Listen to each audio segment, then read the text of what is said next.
সৰ্বভাৰতীয় IPSC taekwondo টুৰ্ণামেণ্টত Assam সন্তানৰ সাফল্য।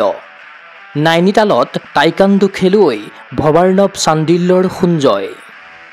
যোৱা ২৬ আৰু ২৭ জুনত নাইনিতালত অনুষ্ঠিত হয় সৰ্বভাৰতীয় IPSC টাইকাণ্ডো টুৰ্ণামেণ্ট।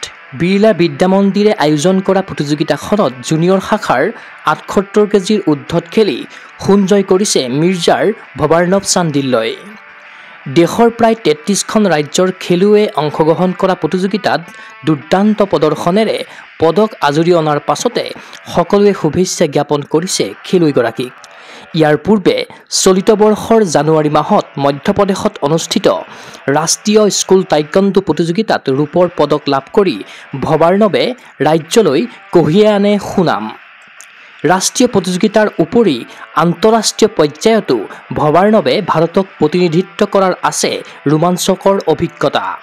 ভৱাৰ্ণৱ চান্দিল্যই ৮ বছৰ বয়সতে ব্লেক বেল্ট লাভ কৰা প্ৰথম অসমীয়া যুৱক।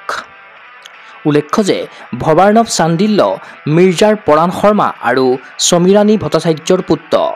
ক্ৰীড়া অনুৰাগীৰ আশা ভৱাৰ্ণৱ চান্দিল্যৰ এই সুৰুজমুখী যাত্ৰা হওক অবিৰত আৰু অপ্ৰতিৰোধ্য। গগো স্পৰ্টছ এনিৰ তৰফৰ পৰাও ভৱাৰ্ণৱ চান্দিল্যলৈ অযুত শুভকামনা। নিউজ ডেস্ক ৰিপোৰ্ট গগো স্পৰ্টছ এনি।